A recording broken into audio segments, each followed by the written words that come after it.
Hello everyone, स्वागत है अपने चैनल हाई मोटिवेटेड में। तो जैसा कि आप थंबनेल देख रहे होंगे, आज की वीडियो में बात करने वाले हैं यूपी ट्रिपल एस सी मुख्य सेविका भर्ती के बारे में। तो वीडियो को पूरा देखना, और जिस किसी ने अभी तक चैनल को सब्सक्राइब नहीं किया तो प्लीज़ आप लोग चैनल को जरूर सब्सक्राइब करना। और जो चीज़ आपको थंबनेल पर दिख रही है, सारी चीज़ों पर हम बात करने वाले हैं। चाहे वो कास्ट सर्टिफिकेट को लेकर हो, बहुत सारे बच्चे कहीं ना कहीं कमेंट कर रहे हैं कास्ट सर्टिफिकेट वाले, और जो बच्चे कर रहे हैं सर हमारे इतने नंबर बढ़ रहे हैं, हमारे इतने नंबर बढ़ रहे हैं, क्योंकि बहुत सारी इस प्रकार की कमेंट देखने को मिल रही हैं। वो उम्मीद रखें या नहीं रखें, नेक्स्ट एग्जाम की तैयारी करें। और जो बच्चे लगातार प्रश्न कर रहे हैं कि सर पैट का जो हमारा सेफ स्कोर, जो पैट का जो स्कोर कार्ड है वो खो गया है, क्या डीबी में लिया जाएगा, इस पर भी हम बात करने वाले हैं। और मैं आपको बता दूं सभी की जो कट ऑफ बताने वाला हूं, ठीक है, चाहे जनरल हो, ईडब्ल्यूएस हो, OBC, SC, ST, pH, ESM, चाहे फिर प्लेयर की बात हो, सभी पर हम बात करने वाले हैं। तो प्लीज आप लोग वीडियो को पूरा देखना। तो सबसे पहले हम कास्ट सर्टिफिकेट को लेकर हम बात करने वाले हैं, ठीक है, क्योंकि इसको लेकर बहुत ज़्यादा अभ्यर्थी परेशान है कि किस पक्ष का मान्य होगा, ठीक है, और कितना पुराना होना चाहिए, इस पर भी हम बात करेंगे, ठीक है। तो मैं आपको बता दूं, जो आपका कास्ट सर्टिफिकेट है, जितनी भी उन लोगों को ज़्यादा दिक्कत हो रही है जिनकी शादी हो गई है, ठीक है, जिनकी शादी नहीं हुई उन्हें तो कोई दिक्कत नहीं है, मगर जिनकी शादी हो गई और ज़्यादा समय हो गया, लगभग 4 से 5 साल हो गए हैं, ठीक है, तो मैं आपको बता दूं, हालांकि मैंने पहले कहा जैसे कि पूरा प्रयास करो अपना बनवाने का, ठीक है, लेखपाल साहब से मिलकर आप पूरी तरीका से यानी कि प्रयास करो बनवाने का, क्योंकि अगर वो रिपोर्ट वगैरह लगा देंगे, ठीक है, तो फिर दिक्कत नहीं होगी और आसानी से बन जाएगा। अगर नहीं बन रहा है, ठीक है, तो फिर अपने पति पक्ष का लगाओ, ठीक है, अगर नहीं बन रहा है, क्योंकि बहुत सारे लोग कमेंट कर रहे हैं सर नहीं बन पा रहा है, मगर जहां तक पूरा वैसे तो उम्मीद है कि 99% बन जाएगा अगर लेखपाल साहब अच्छी तरीके से रिपोर्ट वगैरह लगा देंगे। बेशक आपकी शादी हो गई है, बोलते हैं ये यहाँ के निवासी हैं, इनकी शादी हो गई है, इस प्रकार से लिख के वो रिपोर्ट लगा देंगे तो आपका कास्ट सर्टिफिकेट 100% बन जाएगा, ठीक है। और कास्ट सर्टिफिकेट बहुत ही ज़्यादा मेन है, क्योंकि आपने देखा होगा डीबी वगैरह में जहाँ तक मूल निवास वगैरह भी नहीं इतना मेन होता है कास्ट सर्टिफिकेट। अगर आपको जो जैसे कि जितने जनरल वाले होते हैं उन्हें आरक्षण चाहिए तो ईडब्ल्यूएस लगाते हैं, वो भी मेन रहता है, ठीक है। तो कास्ट सर्टिफिकेट आपका सही होना ही चाहिए, डीबी अन्यथा फिर आपको बाहर कर दिया जाएगा, ये चीज़ सही है। और ठीक है आपको, और जो बच्चे पूछ रहे हैं कि कितने पुराना होना चाहिए, तो लगभग आपको 3 साल तक वैलिड होगा, ठीक है, अगर 3 साल पुराना तो कोई दिक्कत नहीं होने वाली है, ठीक है। तो इस चीज़ को लेकर आप क्लियर हो गए होंगे, ठीक है। अगर यहाँ पर अब भी कोई डाउट वगैरह बचता है तो जरूर कमेंट करना, मैं जरूर रिप्लाई दूंगा कास्ट सर्टिफिकेट को लेकर। और मैंने क्लियर कर दिया जिनकी शादी हो गई उन्हीं दिक्कत हो रही है, वैसे बहुत कम कमेंट देखने को मिल रहा है कास्ट सर्टिफिकेट लेकर। देखो पहले तो आप पूरा प्रयास करो लेखपाल साहब से मिलकर, ठीक है, इसमें रिपोर्ट वगैरह लगा दें, ठीक है, आपके वहीं के निवासी हो तो इसलिए वो लगा देंगे। अगर नहीं बन रहा है तो फिर आपको, जब आपके ऑप्शन ही नहीं है तो फिर आप अपने पति पक्ष का भी लगा सकते हो, ठीक है। तो इसमें कोई प्रॉब्लम यहाँ तक नहीं होने वाली है, ठीक है। अब हम बात करने वाले हैं जो अभ्यर्थी परेशान है पैट के सेफ स्कोर कार्ड को लेकर, जो हमारा पैट का स्कोर कार्ड को लेकर के डीबी में चाहिए नहीं चाहिए, हमारा खो गया है तो हम क्या करें। तो मैं आपको बता दूं ऐसी कोई जरूरत नहीं है, ठीक है, खो गया है कोई दिक्कत नहीं होने वाली, ये सारी चीजें उनके पास होती हैं। जो आपका प्रिंट फॉर्म, जैसे कि आपने फॉर्म भरा होगा प्रिंट फॉर्म, वो भी नहीं चाहिए, ठीक है, कोई दिक्कत नहीं है, बेशक आपके पास है या नहीं है, ठीक है। मैंने डॉक्यूमेंट आपको क्लियर कर दिए, वही डॉक्यूमेंट चाहिए, ठीक है। तो अन्यथा कोई भी दिक्कत नहीं है। सबसे ज्यादा अगर जैसे मेन होगा एक कास्ट सर्टिफिकेट और आपका ईडब्ल्यूएस, ठीक है। तो अगर आपके पास पैट का जो स्कोर कार्ड नहीं है तो कोई दिक्कत नहीं, क्योंकि इस प्रकार की मुझे बहुत ज्यादा कमेंट देखने को मिली, तो मुझे लगता है इसे पिकअप करना चाहिए। तो आपको बता दूं ऐसी कोई जरूरत नहीं है, आपको अगर उन्हें जरूरत होगी तो वो वहीं मिल जाएगा, इसकी कोई जरूरत नहीं है पैट के स्कोर कार्ड की, ठीक है। न प्रिंट जो आपका जो जैसे आपने फॉर्म भरा होगा उसकी भी कोई जरूरत नहीं पड़ेगी। अब बात करने वाले हैं जो बच्चे लगातार परेशान हैं, ठीक है, जो इनके 35, 40, 45 और 50 इस प्रकार के नंबर भर रहे हैं, तो इस पर हम बात करेंगे। उससे पहले हमें लगातार इस प्रकार की कमेंट और देखने को मिल रही है, जो भी बच्चे परेशान हैं कि जिनकी ओएमआर वगैरह मिस्टेक वगैरह हो गई है। तो देखो मैं आपको बता दूं अब बहुत ज्यादा समय हो गया है, और जो भी चीजें होंगी आने वाले समय में सारी चीजें क्लियर हो जाएंगी। छोटी मोटी मिस्टेक हुई तो कोई दिक्कत नहीं होने वाली है। जहां तक इस प्रकार की दिक्कत मुझे देखने को मिल रही है, अगर जैसे आपका पेपर 24 सितंबर को होता तो कई लोग क्या कर रहे हैं डेट आगे की डाल रहे हैं। कोई बता रहा था सर मेरी 28 तारीख पड़ गई, कोई बता रहा था मेरी 27 तारीख पड़ गई। तो फिर आप यही बता दो, जब आप डेट वगैरह अच्छी तरीके से नहीं डाल पा रहे हो तो फिर आपने पेपर फिर कैसे किया हुआ, ठीक है। जब आपको डेट ही नहीं याद है कि 24 सितंबर को हमारा पेपर है या कि 28 को है, ठीक है, इस प्रकार की भी डेट, इस प्रकार की भी गलतियां हुई है ओएमआर में। तो ये चीजें खैर हालांकि दिक्कत नहीं होने वाली है, मगर फिर भी कुछ कह नहीं सकते, ठीक है। इस प्रकार की गलतियां पहली बार देखने को मिली हैं, ठीक है। तो छोटी मोटी मिस्टेक होंगी तो कोई दिक्कत नहीं होने वाली। जहाँ तक मुझे लगता है रजिस्ट्रेशन नंबर वगैरह आपका सही होगा, रोल नंबर वगैरह सही होगा, वैसे कोई दिक्कत नहीं होने वाली। तो ओएमआर को लेकर आप लोग ज़्यादा परेशान मत हो, क्योंकि अब ज़्यादा समय भी नहीं लगने वाला है रिजल्ट वगैरह आने में, तो यहाँ पर ज़्यादा दिक्कत लेने की जरूरत नहीं है। अब जो कुछ हो गया सो हो गया, ठीक है। अब हम बात करने वाले हैं इसकी कट ऑफ को लेकर। जो भी बच्चे परेशान है कि 35, 40, 45, 50 उम्मीद रखें या नहीं रखें, ठीक है। तो सबसे पहले हम बात करने वाले हैं अब कट ऑफ को लेकर। जो भी अभ्यर्थी परेशान है जिनके इतने नंबर बढ़ रहे हैं, देखो मैं आपको इस कट ऑफ बता दे रहा हूं। अगर इस बीच आपके नंबर बढ़ रहे हैं तो फिर पूरी उम्मीद रखिए, ठीक है। अगर इस बीच नंबर नहीं बढ़ रहे हैं तो फिर आप दूसरे एग्जाम पर भी फोकस कीजिए, क्योंकि फिर आपको बता दूं इससे कम कट ऑफ खैर नहीं जाने वाली है, क्योंकि बहुत सारे अभ्यर्थियों का डाटा मिलने के बाद ही ये कट ऑफ बताई गई है। अब जैसे कि जनरल हम कैटेगरी की बात करते हैं, जो भी अभ्यर्थी जनरल कैटेगरी वाले हैं जिनके 51 से लेके में 53 के बीच में नंबर बढ़ रहे हैं, ठीक है, तो आप पूरी तरीका से अभी उम्मीद रखिए और पूरे चांस रहेंगे आपके सिलेक्शन होने के, ठीक है, अगर आपके इतने नंबर बढ़ रहे हैं। अब यहीं पर हम बात करने वाले हैं ईडब्ल्यूएस को लेकर।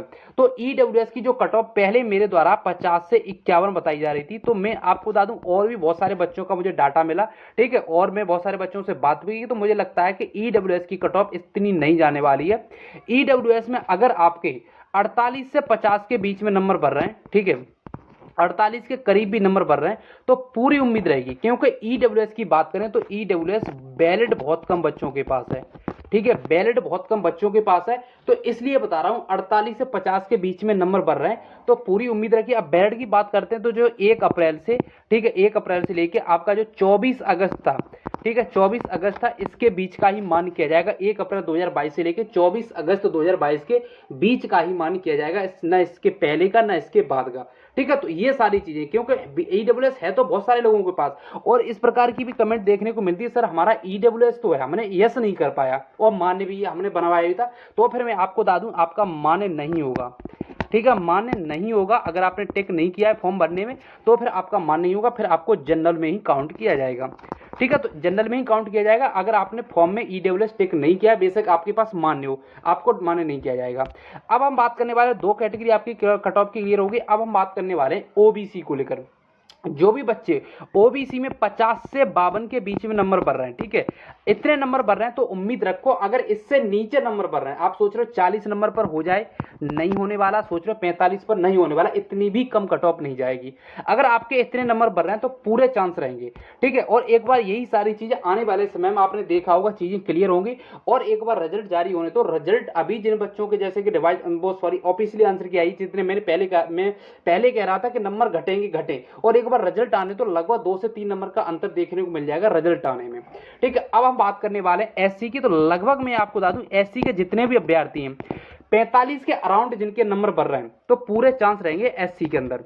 यही हम बात करने वाले हैं एसटी की। एसटी में आपको बता दूं 40 के करीब नंबर बढ़ रहे हैं, तो पूरे चांस रहेंगे, क्योंकि इस भर्ती के अंदर क्या है, बहुत सारी मिस्टेक हुई है, बहुत सारी ओएमआर भी रिजेक्ट होंगी, क्योंकि मुझे लगता है जब छोटी छोटी मिस्टेक होती है तो बहुत सारे बच्चे उन्होंने किस प्रकार की मिस्टेक की होंगी, ठीक है। तो इसमें बहुत सारी चीजें देखने को मिली, और पेपर भी कहीं ना कहीं लेवल अच्छा था, और बच्चों ने उस प्रकार से पढ़ाई भी नहीं की, ठीक है। 1 साल आपने बर्बाद कर दिया एलिजिबिलिटी को लेकर कहीं ना कहीं उसमें, और बच्चे दूसरे एग्जाम पर भी कहीं ना कहीं फोकस करने लगे थे, तो उस प्रकार से यहाँ पर पढ़ाई वगैरह भी नहीं की। और बहुत सारे बच्चे, आपको भी पता है, सीरियस बच्चे तो लगभग वही से 4 से 5 हजार, ठीक है, 4 से 5 हजार ही अभ्यर्थी थे जो कहीं ना कहीं सीरियस थे इस एग्जाम को लेकर, ठीक है। तो इसमें कट ऑफ वगैरह कम ही रहने वाली है, और आने वाले समय में देखना, और इस प्रकार का जो कंटेंट वगैरह भी पहले से मार्केट में अवेलेबल नहीं था, इस प्रकार की जो बुक्स वगैरह वो भी अवेलेबल नहीं थी, और जिस प्रकार का पेपर पूछ रहा है तो उसकी कह ही नहीं सकते। लैंग्वेज इतनी हार्ड दे दी, बच्चे कहीं ना कहीं वन लाइनर और एमसीक्यू पढ़ते रहे, ठीक है, और इस प्रकार का कहीं ना कहीं पेपर पहले इन्होंने नहीं देखा, वहां पर एग्जाम हॉल में ही जाकर देखा। जिसने थ्योरी वगैरह पढ़ी है तो वो ही कहीं ना कहीं अच्छा थोड़ा बहुत स्कोर कर पाया है। अब हम बात करने वाले पीएच को लेकर। जो अभ्यर्थी पीएच वाले, तो मैं आपको बता दूं, देखो पीएच के जितने भी अभ्यर्थी हैं आपके लगभग 38 के, मतलब 38 के करीब नंबर बढ़ रहे हैं, तो पूरी उम्मीद रखो। वहीं पर हम बात करने वाले ईएसएम को लेकर। देखो ईएसएम एक्स सर्विसमेंट की संख्या बहुत कम होती है, 35 के अराउंड। अगर आप सोच रहे हो 15-20 चली जाएगी, जा सकती है, मगर जहां तक मुझे अकॉर्डिंग डाटा मिला है तो लगभग इतने नंबर करीब बढ़ रहे हैं, तो फिर आपके चांस रहेंगे, ठीक है। और यहीं पर हम बात करने वाले जो फ्रीडम फाइटर की लगभग इतने भी, और आपके में भी लगभग इतने ही नंबर बन रहे हैं, ठीक है। तो लगभग 35 के करीब नंबर है, तो फिर पूरे चांस रहेंगे। और प्लेयर की बात करें तो प्लेयर में जहां तक उम्मीद है सभी को लिया जा सकता है, अगर जिनके पास बैलेट वगैरह होगा तो पूरी उम्मीद रहेगी सभी को लिया जा सकता है, ठीक है, क्योंकि आपके में सीट वगैरह अच्छी खासी है, ठीक है। तो यहाँ पर मैंने कट ऑफ को लेकर चीजें क्लियर कर दी। अब आपको पता चल गया होगा कि अब आपको उम्मीद रखनी है या नहीं रखनी, ये मैंने कट ऑफ वगैरह आपको क्लियर कर दी, ठीक है। अब हम बात कर, देखो, और जैसे कि जो आपके खिलाड़ी में लगभग जो प्लेयर की बात करें तो इसमें क्या है, 53 सीटें, ठीक है, 53 सीटें, तो अच्छी खासी सीटें। और वहीं पर हम बात करने वाले फिर जो स्वतंत्रता सेनानी, इनमें भी 53 सीटें, तो इसमें भी अच्छी खासी सीटें। और ईएसएम की बात करते हैं तो लगभग आपको बता दूं 134 सीटें, तो ईएसएम की लगभग मैं आपको बता दूं इससे कम ही देखने को मिली, जो मैंने 35 बताई है ये मैक्सिमम कट ऑफ है मेरी, ठीक है। इससे कम ही लगभग 30 के अराउंड भी आपके नंबर बढ़ रही हैं, तो फिर भी आप उम्मीद रखो, क्योंकि 134 वैकेंसी बहुत अच्छी वैकेंसी और बहुत ज्यादा वैकेंसी होती है, ठीक है। तो लगभग अगर आपके ईएसएम में बता रहा हूं, अगर 30 के करीब भी नंबर बना तो पूरे चांस रहेंगे, क्योंकि इस प्रकार की संख्या बहुत ही कम देखने को मिलती है, क्योंकि ये अलग स्पेशल कैटेगरी होती है, इनमें संख्या कहीं न कहीं कम ही रहती है, ठीक है। तो ये सारी चीजें मैंने क्लियर कर दी। अब आपको पता चल गया होगा किसे उम्मीद रखनी है। कास्ट सर्टिफिकेट को लेकर मैंने चीजें क्लियर कर दी। देखो, आपका बन जाए, जिनकी शादी वगैरह हो गई उन्हीं के मुझे ज्यादा प्रश्न देखने को मिलते हैं। अगर जिनकी शादी वगैरह हो गई, अगर नहीं बन रहा है तो अपने पति पक्ष का ही लगाना पड़ेगा, ठीक है। अगर बन जा रहा है तो बहुत बढ़िया बात होगी। और डॉक्यूमेंट वगैरह को लेकर मैंने सारी चीजें क्लियर कर दी। आखिर डॉक्यूमेंट वगैरह क्या चाहिए, ठीक है। डॉक्यूमेंट वगैरह आपको, जैसे कि आपको पता है, प्रपत्र होना चाहिए जब डीबी वगैरह देखने को मिलेगा, ठीक है। जब डीबी नोटिस वगैरह आएगा वहीं डीबी लेटर होगा, 10th 12th की मार्कशीट, ग्रेजुएशन उसके समकक्ष होना चाहिए जो आपको डिग्री लगाई है, ईडब्ल्यूएस, कास्ट सर्टिफिकेट, और बस यही, और आधार कार्ड वगैरह बस यही लगता है, ठीक है। और जिनकी गलतियां हैं, ठीक है, अब मुझे ध्यान रहा है कि जिनकी गलतियां हैं, ठीक है, जैसे कि माता पिता के नाम में, उनके खुद के नाम में किसी के केएम वगैरह लग गया है, इस प्रकार की गलतियां होती हैं, ठीक है। किसी मार्कशीट में केएम नहीं लगा जैसे कि, और किसी इंटर की या मतलब ग्रेजुएशन की में लगा है, तो यहाँ पर कोई दिक्कत नहीं होने वाली है, आपको एफिडेविट लग जाएगा, ठीक है। इसके लिए आप लोग ज्यादा परेशान मत हो, क्योंकि यहाँ पर बहुत सारे अभ्यर्थी परेशान हो जाते हैं कि सर हमारे डॉक्यूमेंट इस प्रकार की गलती है, हमारे डॉक्यूमेंट इस प्रकार की गलती है, तो उसमें कोई दिक्कत नहीं है, आपका एफिडेविट वगैरह लग जाएगा, तो यहाँ पर किसी प्रकार की कोई दिक्कत नहीं होने वाली है, ठीक है। अब यहाँ पर मैं एलिजिबिलिटी को लेकर भी क्लियर कर दूं एक बार, ठीक है। बहुत सारे अभ्यर्थी ये भी पूछते हैं जैसे कि एलिजिबिलिटी को लेकर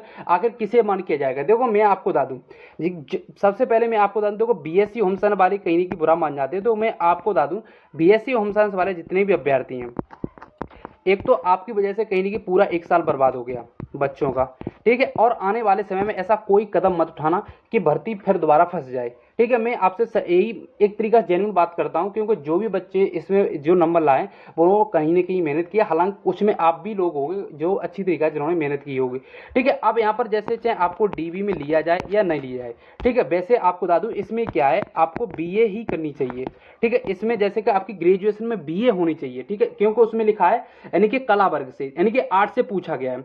अब यहाँ पर बच्चे क्या बीए से लिया गया, क्यों नहीं, बीएससी होम साइंस से, बीएससी से डाल दिया, कोई बीकॉम वगैरह अलग अलग मतलब डिग्री वगैरह मतलब डिग्री से डाल दिया है, तो मगर क्या है, सिर्फ ग्रेजुएशन आपके बीए होना चाहिए। इसके बाद अन्य कोई डिग्री है जिसमें आपने पढ़ा होगा, और जो सोशलॉजी है, जैसे आपने समाज शास्त्र हो गया, समाज कार्य होगा, गृह विज्ञान होगी, पोषण व बाल विकास हो गया। अब यहाँ पर बहुत सारे बच्चे परेशान है कि किस वर्ष का मान होगा, तो मैं आपको बता दूं, अगर आपने एक वर्ष भी पढ़ा है कोई सब्जेक्ट, चाहे समाज शास्त्र हो, चाहे समाज कार्य हो, गृह विज्ञान हो, पोषण व बाल विकास, आपको मान किया जाएगा, चाहे, ठीक है, चाहे 1 वर्ष पढ़ाओ, चाहे 2 वर्ष पढ़ाओ, चाहे 3 वर्ष पढ़ाओ, आपका मान किया जाएगा, आपको बाहर नहीं किया जाएगा, ठीक है। तो यहाँ पर भी एलिजिबिलिटी को लेकर भी चीजें क्लियर हो गई होंगी। और जहां तक मुझे लगता है इस प्रकार से आपके डाउट वगैरह कोई भी क्लियर नहीं कर रहा होगा पूरे यूट्यूब पर। और जो बच्चे सेकंड शिफ्ट वाले जो नॉर्मलाइजेशन को लेकर परेशान है, तो सेकंड वाले लगभग आपको बता दूं 2 नंबर ऐड कर सकते हो, आपको नॉर्मलाइजेशन में फायदा देखने को मिलेगा 2 नंबर तक, ठीक है। आप लगभग अगर आपके 60 भर रहे हैं तो पूरी उम्मीद रखो लगभग 62 हो जाएंगे, ठीक है। इतना ही अंतर देखने को मिलेगा, इतना नहीं कि 10 नंबर का अंतर देखने को मिल जाए, नहीं मिलने वाला है, ठीक है। तो मुझे नहीं लगता इस प्रकार से आपके डाउट वगैरह कोई भी क्लियर कर रहा होगा पूरे यूट्यूब पर।